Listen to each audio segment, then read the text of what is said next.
Sucker Punch n'a jamais cessé de démontrer son ambition ainsi que sa volonté de se lancer des défis toujours plus grands.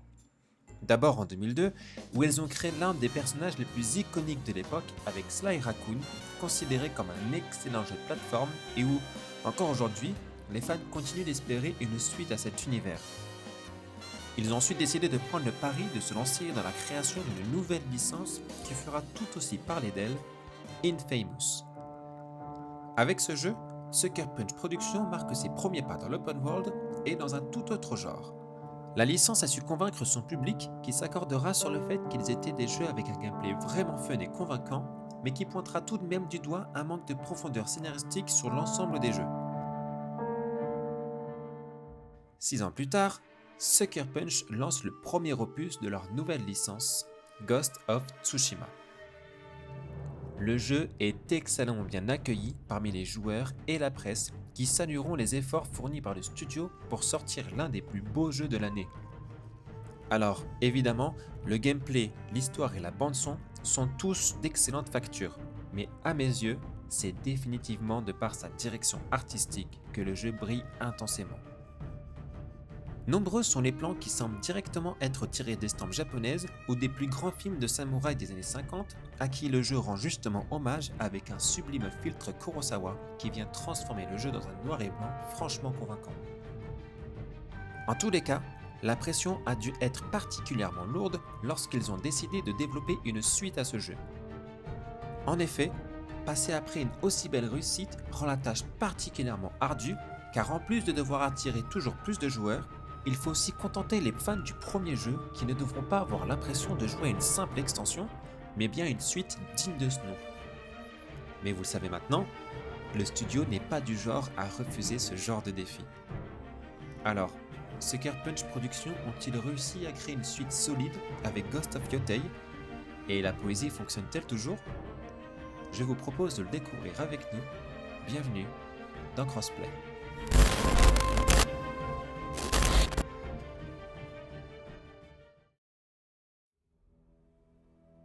Et bonjour à tous, bonjour H, comment ça va? Salut, ça va et toi? Ça va super, plutôt hâte de te présenter ce Ghost of Yotei. Ah bah il me tarde de le découvrir, vraiment, Oui. je suis là, je me languis.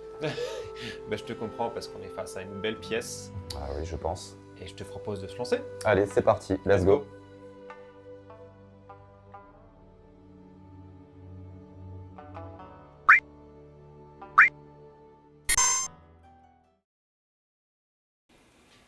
Et nous voilà donc en plein jeu.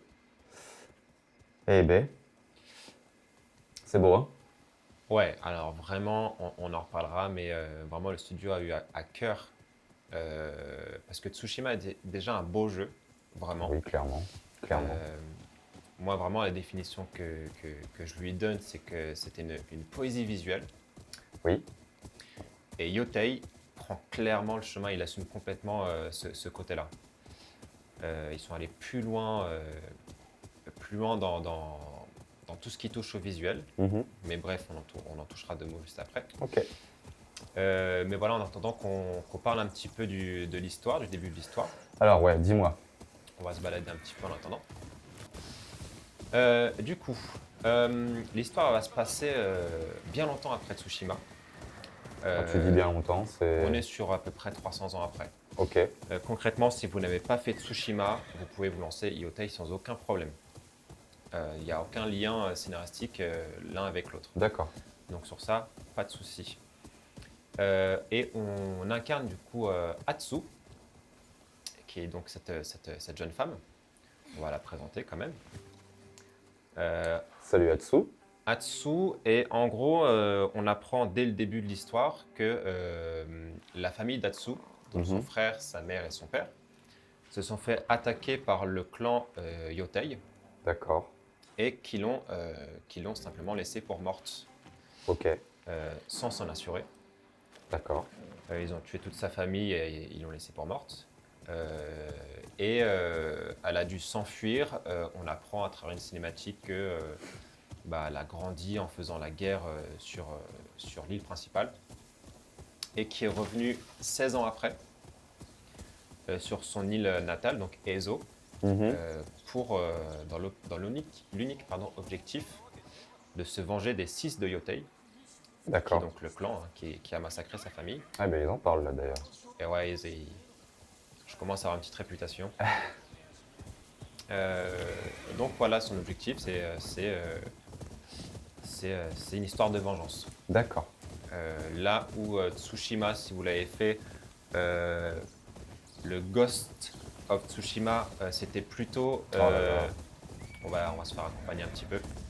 Oh là là. Alors je suis désolé, Kyo, mais Ah non, mais je trouve ça absolument magnifique. on est d'accord. C'est. Et ouais, C'est- le côté Ghost de Tsushima, c'était vraiment du coup le dernier survivant samouraï par rapport à l'invasion mongole Oui, qui reprenait, qui venait faire sa vengeance, en tout Oui. cas venait chasser l'envahisseur. Là, on apprend assez vite que le surnom qu'on donne à Hatsu, c'est Onryo. ok. L'Onryo, c'est en fait un yokai.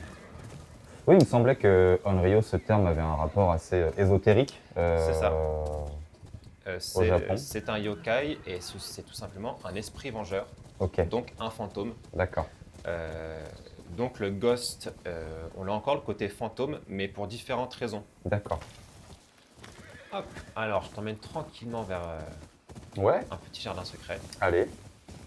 Mais en attendant, on peut commencer un petit peu à parler de ce que propose le jeu, concrètement. Ok, ça me va. Donc évidemment, tu as la quête principale que tu peux suivre hein, Mhm. sur la carte. C'est typiquement ce qui est noté avec ces petites fleurs. D'accord. En attendant, en termes d'activité, on va retrouver quelques activités qu'on avait déjà sur Tsushima. Mhm. Donc certaines te servent à récupérer des charmes, donc des équipements. Mhm. D'autres vont te permettre de développer ton endurance. Ok. C'est les petites boules jaunes que tu vois en bas à gauche. D'autres vont permettre d'augmenter ta barre de vie. Ok. Donc tu as plein de petites activités comme ça annexes qui sont très courtes, mais qui sont plutôt cool à suivre. Ouais, puis que tu as sans doute tout intérêt à suivre si tu veux augmenter les capacités de Hatsu, quoi. C'est ça. Pour récupérer des équipements, pour augmenter sa santé, son endurance, c'est toujours intéressant de faire ces petites activités à côté. Clairement. Il y a quand même, on le voit quand même dans l'image ou de la mise en image qu'il y a une volonté d'emmener le jeu vers quelque chose de très cinématographique. Et le HUD où aucune mini-carte n'apparaît allège encore un peu ça, renforce cet aspect cinématographique et le vent est tout trouvé, tout en permettant, comme tu le disais, de renforcer cet aspect poétique qu'a cette saga des Ghosts maintenant, quoi. Ouais, c'est vraiment devenu une empreinte, une signature Ouais, c'est ça. de cette licence. On voit particulièrement par rapport à Tsushima que sur Yotei, les développeurs ont décidé de mettre le paquet sur la mise en scène, sur Ouais. tout ce qui touche à la DA, tout Ah, ce qui touche j'imagine. au graphisme. Ah, ouais. Là, tu vois, on arrive sur une zone avec des fleurs bleues par milliers. C'est vraiment, l'image est Il y magnifique. a des contrastes de couleurs qui sont saisissants. Tu vois les montagnes au loin, tu vois les arbres à feuilles blanches. Je ne sais pas du tout c'est quel type d'arbre. Oui, Mais, moi non plus. mais pour le coup, Pas voilà, de botanique ici, mais on est vraiment sur un jeu où peu importe où tu t'arrêtes, peu importe où tu regardes, c'est potentiellement un fond d'écran incroyable. c'est ça. On a la chance que le soleil se lève en plus pour vraiment donner vie à ce plan. Et parmi les activités qu'on a, justement, Oui, tu peux facilement tomber sur des des PNJ qui sont en train de discuter entre eux. Parfois, mhm, parfois alliés, ok. ça dépend. Nous, notre tête, elle est mise à prix. Donc certains renins essayent tout simplement de se faire un peu de sous Oui, bah oui. en rapportant ma tête. On reste sur un gameplay qui est simple. Mhm, C'est-à-dire que en termes de coups, tu vas avoir des coups légers. Oui. Tu vas avoir de la parade, de l'esquive. Tout ça, faut toujours essayer de le timer au mieux pour pouvoir créer des opportunités de contre-attaque. D'accord. Tu as des coups plus lourds qui peuvent être intéressants à faire contre certains ennemis. D'accord. Et l'une des nouveautés qu'il y a aussi par rapport à Tsushima, c'est que le Hatsu n'a pas du tout cette histoire de posture. Jin, lui, avait différentes postures Ah oui, qui je m'en s'adaptaient souviens. selon au type d'arme qu'il affrontait. Oui, ok, je m'en rappelle. Là, c'est autre chose. On va directement se diriger vers un autre camp. Tu remarqueras qu'on a changé de biome. Ah oui, complet. Là, on est vraiment sur le nord de l'île qui est complètement enneigé. Et dans l'histoire, tu peux faire face ici à des personnes qui se camouflent dans la neige, que tu ne vois pas venir, Excellent. qui te tentent des embuscades de manière vraiment pas très sympathique. Alors, quand je me suis fait avoir la première fois, ça surprend et après tu te méfies un peu de tous les amas de neige que tu peux trouver. Alors, attends, où est-ce que je suis? Je suis plutôt ici. Donc comme tu peux le voir là, comme j'ai les ennemis en face de moi, tant que le combat n'a pas commencé et que j'ai pas été repéré, Oui, concrètement j'ai deux choix. Soit je peux partir directement, je peux charger Oui. et engager le combat, oui. soit lancer une confrontation, chose que je vais faire, soit si tu le souhaites, adopter un gameplay totalement discret, Ouais, et chercher furtif. l'élimination et voilà, te la jouer furtivement. C'est ce que j'allais te demander, puisque le côté justement de Tsushima où Jin abordait quelque peu la voie un peu de technique ninja, très rapidement le jeu te mettait au fait, Tsushima au début, que tu pouvais avoir une approche furtive et attaquer dans le dos et assassiner tes adversaires de la plus fourbe des manières. Plutôt joli ce que tu viens de faire. N'est-ce pas? J'en profite pour montrer une autre des nouveautés aussi. Comme tu peux voir, là, l'ennemi, une fois battu, a fait tomber son arme. Oui. Et je peux la récupérer pour la lancer sur... Alors lui, il est pas sympa. C'est sur lui. Pour la lancer directement Oh là sur les là. adversaires. Magnifique. Alors, tu vois Ça que tape fort, hein? les dégâts des ennemis, vraiment, ça rigole pas. Ah ouais, je vois ça. Si tu te fais toucher quelques fois, ça peut... tu vois, la fameuse attaque jaune. J'aurais pu me laisser toucher pour te montrer. Mais là, je fais face à différents types d'armes. Pour le coup, tu vois, il y en a un qui a une lance, Ouais. l'autre qui a une saligami, et l'autre un katana. Donc ce que je vais faire, c'est que je vais adapter un peu mon style.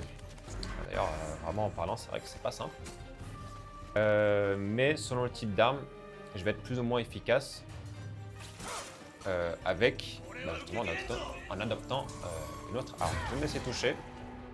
Alors j'ai vu quand même que pendant que tu te bats et que tu élimines un peu tes adversaires, j'ai vu quand même que le jeu te permettait Oh! On va en Ok. parler juste après. Pardon chers amis, ça m'a surpris. Donc je voyais que le jeu t'offrait un petit ralentissement de l'image quand tu sélectionnais tes armes, n'est-ce pas? Oui. Il t'offre quelques petites secondes de réflexion. Et tu vois que je me suis fait abattre. J'ai failli, décidément, j'ai failli perdre la partie, avoir un game over. Du coup, je vais l'avoir là, le karma m'a vite rattrapé. Mais que ce jeune loup m'a sauvé. Ok, mais ce loup qui te suit toute l'aventure? Et te suit pas toute l'aventure. En fait, là où Jin avait un lien particulier avec les renards, Ouais. qui n'était pas ultra exploité, mais on t'explique quand même avec les renards, il y avait un petit lien. Là, Hatsu a un lien avec les loups. C'est d'ailleurs chose qu'on voit dans le trailer. Elle n'est pas appelée la louve d'ailleurs? Elle est exactement appelée la louve par ses parents. Elle se faisait appeler la louve. Et les gens qui connaissaient un petit peu la famille, parce que Hatsu avait un frère jumeau, c'était les loups jumeaux. Tout simplement leur surnom. Je me concentre un peu plus. Vas-y, je t'en prie. À un moment donné, Allez, fais-leur voir de quoi t'es vraiment capable. Parce qu'à un moment donné, ça a 2 secondes, les gars.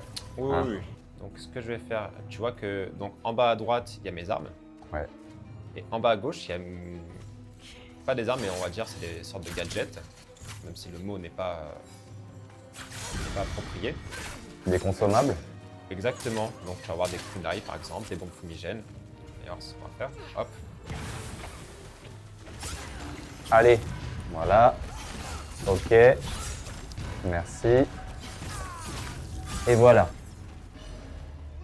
on n'en parle plus. 3 Plus calme. secondes, 3 ennemis.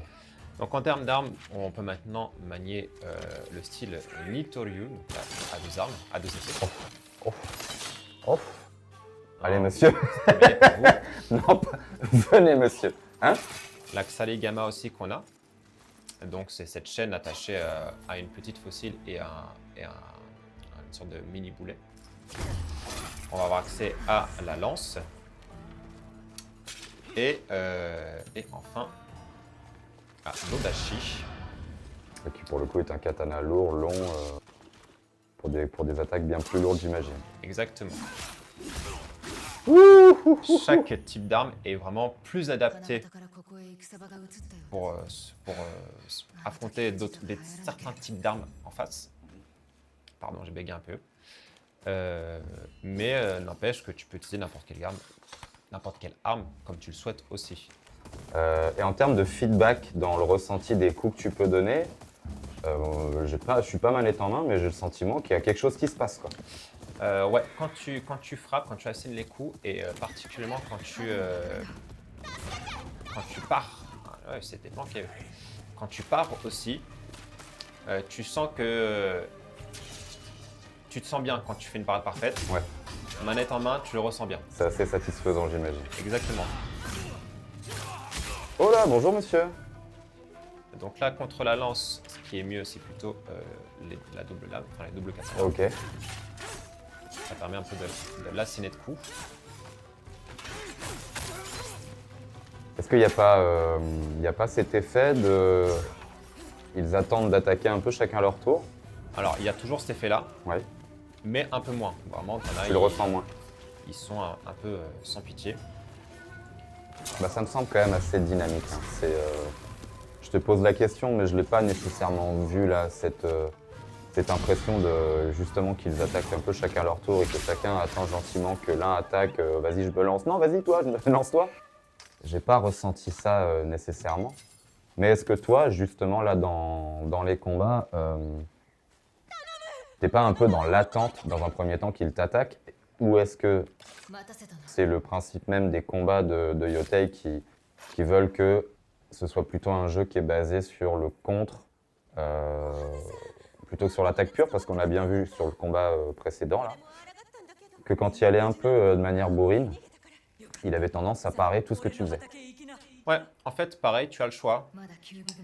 Soit vraiment tu te la joues très patient et tu mises tout sur la parade et de la Ouais. contre-attaque. Ouais. Tu as aussi des différents charmes et des tenues qui permettent d'aller dans ce sens. Mhm. C'est justement la tenue que je porte qui me permet d'aller un peu plus dans ce sens-là. Ah oui, les Mais- fameuses tenues, oui. Tu peux carrément te montrer plus agressif parce que c'est vrai que il part, Mhm. ils se défendent, mais ça fait monter une petite jauge où tu peux, si tu fais assez grimper cette jauge, tu les déstabilises D'accord. et ça crée une ouverture pour pouvoir ensuite t'en prendre à eux directement. Ok. Ils ont une espèce de jauge de posture qui, une fois cassée, les déséquilibre et t'ouvre des opportunités. C'est ça, Ok. c'est exactement ça. Et justement, les tenues, moi j'ai souvenir de Tsushima où tu pouvais, pour Jin, débloquer pas mal de tenues. Des tenues qui n'étaient pas que esthétiques, on est d'accord. On est d'accord et c'est toujours présent. Alors concrètement, dans le menu équipement, on va faire un petit tour. Tu as du coup tes armes. Tes armes, tu peux toujours choisir quel skin tu veux leur attribuer. Là, pour le coup, ça n'a aucune incidence sur le combat. C'est ça. Là, les armes, c'est purement esthétique. Ok, Tu as la même chose pour toutes les armes. ok. Sauf pour les actions rapides, du coup. Donc kunai, Mitsubishi Les et fameux consommables. Mitsubushi, pardon, et la bombe fumigène. Et par contre, pour les tenues, ça va surtout jouer pour l'armure. Tu as différents types d'armure. et tu le vois sur la droite qui apporte différents bonus. En plus de changer le skin évidemment. Augmente tous les gains d'esprit de façon mineure lorsque vous bénéficiez d'un bonus de cuisine. Qu'est-ce que sont ces fameux bonus de cuisine? Je te montre juste après, Ok. si ça te va. Tu peux le voir aussi qu'elles peuvent être augmentées. J'aime beaucoup celle-là. Donc la tenue de maître des primes en niveau 1, elle ressemble à ça. Mhm. Quand tu vas monter de niveau, ça va monter les bonus que ça t'accorde, en plus de changer l'esthétique de la tenue. Donc, plus tu montes en niveau, plus la tenue se complète aussi. C'est propre. Hein. Et ensuite, tu peux aussi choisir couvre-chef, personnaliser un petit peu ton shamisen, la selle de ton cheval. Le reste n'a pas d'impact sur le gameplay, c'est vraiment que l'armure qui va changer un peu le style que tu peux arborer. Ce que tu portes actuellement Ce que tu portes actuellement t'accorde quoi? Alors, ce que je portais actuellement, là c'était vraiment pour le test, celle-ci, c'était en rapport avec les... ce qui... Pardon, je bug un peu. Les aides que tu peux avoir dans l'environnement quand tu es en exploration. D'accord, ok. On sera plus sur une tenue d'exploration. Là où la tenue que je t'ai montrée là, que je me suis faite, va plus être sur La bagarre. la bagarre. Et justement, je t'ai dit une bêtise, c'est cette tenue qui va favoriser la parade parfaite. D'accord. Quand tu peux le voir en rouge, ça va désactiver les parades standards. C'est-à-dire que maintenant, quand je me défends normalement, ça va plus parer. Et on va tout miser sur de la parade parfaite. Petit point détail, parce que j'aime les détails. Le masque de Hatsu. Oui. En cinématique. Disparaît. Ok. C'était déjà le cas sur Tsushima. Je pense que c'est une bonne chose. Tu vois, là, j'ai un petit oiseau qui vient m'indiquer qu'il y a un point d'intérêt non loin. Et la tenue que j'avais avant favorisait ce genre de choses. D'accord. Mais oui, en cinématique, les couvre-chefs disparaissent pour pouvoir voir le visage d'Atsu. D'accord. Le compositeur, pour le coup, par contre, de la bande-son de base, Mhm. ils ont changé de compositeur. D'accord. Et on le sent qu'il y a une volonté de montrer que 300 ans ont passé, même dans les OST, dans les instruments qu'on peut utiliser et la façon de les utiliser. Ah, les Ils ont fait influences, d'accord. Ouais, il y a un vrai effort. La bande-son, tu vas te rapprocher de ce que tu peux entendre dans Tsushima, évidemment. Ouais. Vraiment, tu as des morceaux qui sont clairement identifiables, facilement identifiables, où tu peux dire, ah ouais, là, tu vois que tu n'es plus en 1300 et quelques, mais plus dans les années 1600. Ah, c'est intéressant ça. Et donc, je pense que c'est ce qui a motivé le studio, je pense, à changer de compositeur aussi, à ramener d'autres influences. D'accord. Mais je vous propose maintenant qu'on passe au player 2. Allez, bah, c'est parti. Let's go. À moi de jouer. Alors, on se retrouve au tout début du jeu. Et pour le coup, je me suis dit que ce serait intéressant aussi d'activer le mode Kurosawa, qui était présent dans le premier jeu, qui est un hommage aux films des années 50, les films de samouraï les plus légendaires. Donc là, on se retrouve dans un noir et blanc. Ah, il y a un vrai truc là. Hein. Qui est toujours aussi fantastique. Et Là, il y a un truc qui se passe. Hein. Il se passe quelque chose. Vraiment, même jusqu'au son, la qualité du son, que ce soit la musique, que ce soit la voix des personnages, tout ça a été adapté à ce mode-là pour vraiment le plus possible t'immerger dans un film des années 50. Et c'est extrêmement réussi.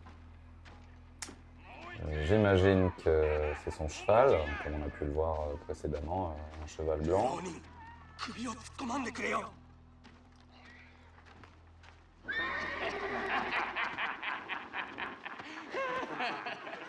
Et alors messieurs, on a un peu trop bu.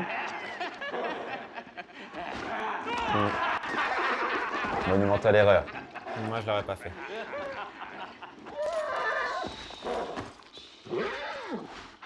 どうどういい子だ落ち着け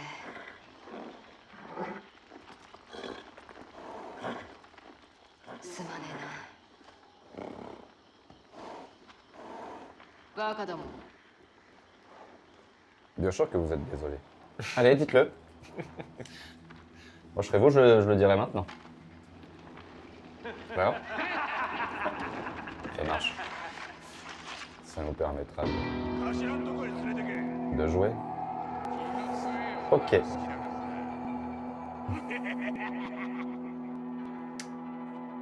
Alors viens mon ami. Bizarrement habillé.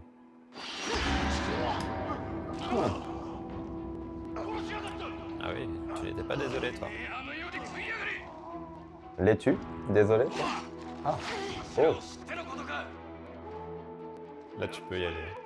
Ok. En fait, c'est complètement fou parce que tu te dis, mais où est la limite entre cinématique et gameplay? Les transitions sont tellement bien faites que tu es en train de regarder les yeux béats.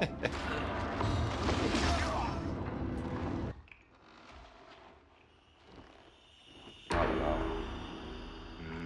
Super mise en scène. Ouais, mais globalement, t'as une tête de serpent. On va pas se mentir, je t'aurais pas appelé autrement que serpent de toute manière. Allez, vous allez brûler.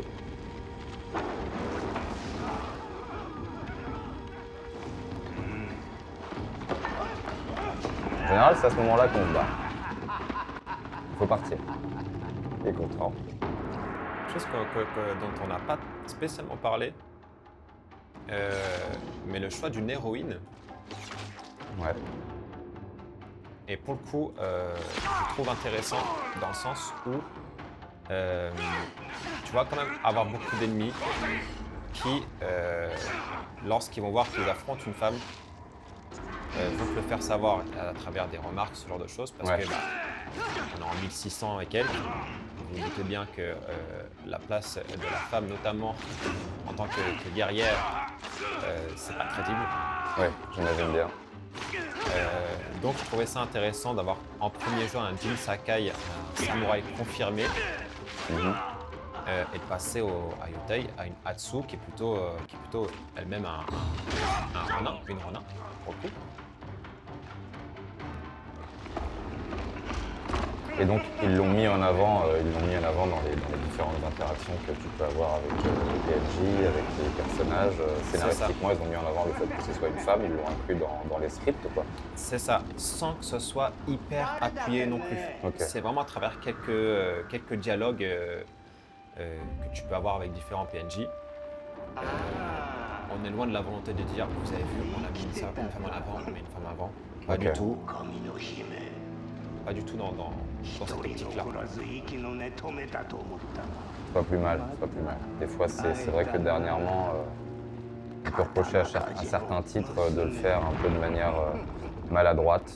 Tu sens que c'est un peu forcé, tu sens que on va pas en lancer les gros mots aujourd'hui, le wokisme, mais voilà. Bref. Un sujet pour C'est autre chose. un autre temps. C'est ça. Alors, très cher serpent.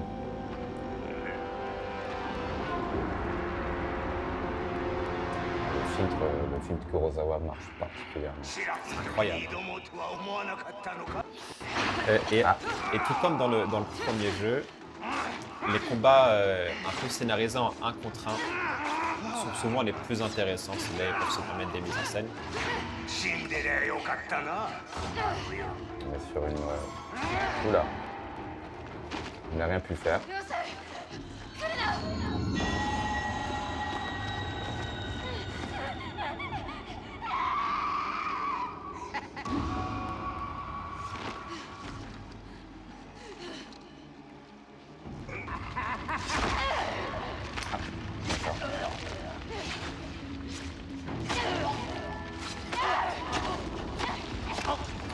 Un jeu à ne pas mettre entre toutes les mains, évidemment.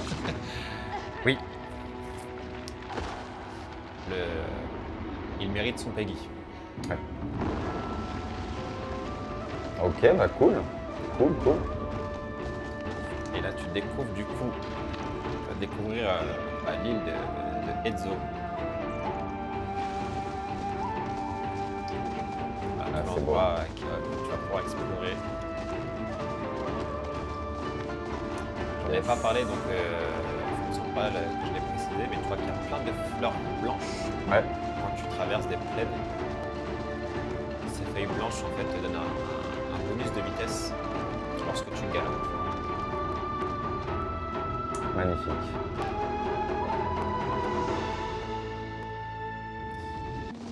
Mais on sent que Sucker Punch, que ce soit avec Tsushima ou Yotei, ont la volonté de montrer une vision, moi, que j'appelais un peu fantasmée du Japon. Peut-être cette vision qu'ont les Occidentaux sur le Japon féodal.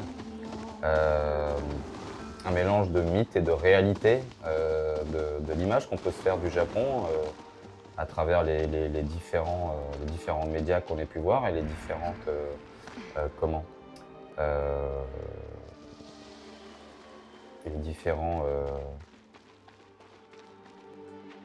les différentes références que chacun peut avoir sur le Japon, mais dans un prisme très occidental, tu vois.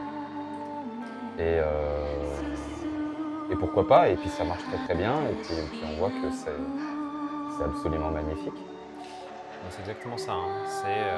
Ils ont gardé cette vision fantasmée qu'on peut se faire du Japon. Ouais. Mais ça donne. Ça se voit que c'est qu'ils sont passionnés par ce qu'ils ont fait, Ouais. parce que vraiment, c'est réussi, quoi. Le temps que notre très cher Atsu se remémore ses souvenirs d'enfance, je te propose de passer à la conclusion. Eh ben allez, c'est parti.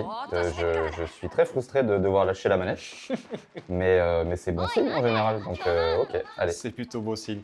Allez, à tout de suite C'est pour la parti. conclusion. Donc, en conclusion, Kyo, on va faire un petit point justement point par point de ce que toi tu as pu ressentir sur Soyotei, en commençant par le scénario. Dis-moi un peu. Comme dit, moi je vais reprendre un peu les mots que j'ai déjà dit sur le scénario. C'est un scénario qui est simple, Ouais. qui n'est pas déplaisant à suivre. Après, je trouve que par rapport au premier jeu, les sujets qu'on aborde sont pas moins intéressants, mais sont plus déjà vus. Ok. Si vous avez déjà vu d'autres œuvres, pas forcément de samouraï, mais qui parlent de vengeance, de quête vengeresse, Ouais. vous allez vous y retrouver un petit peu. Après, j'insiste, il y a des plot twists qui sont intéressants. Ouais. L'histoire en elle-même est intéressante. Mais si je devais la comparer à Tsushima,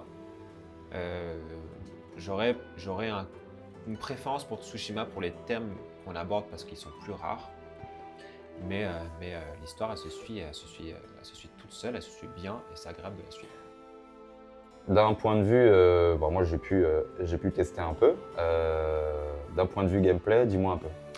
Gameplay, c'est très agréable de jouer à ce jeu. Manette en main, les ressentis sont vraiment cool. J'en ai pas parlé, mais le studio a fait son maximum pour tirer parti de la DualSense. Ok. Donc l'utilisation des gâchettes adaptatives en l'occurrence, Mhm. des vibrations aussi, et on utilise beaucoup le pavé tactile pour certains mini-jeux.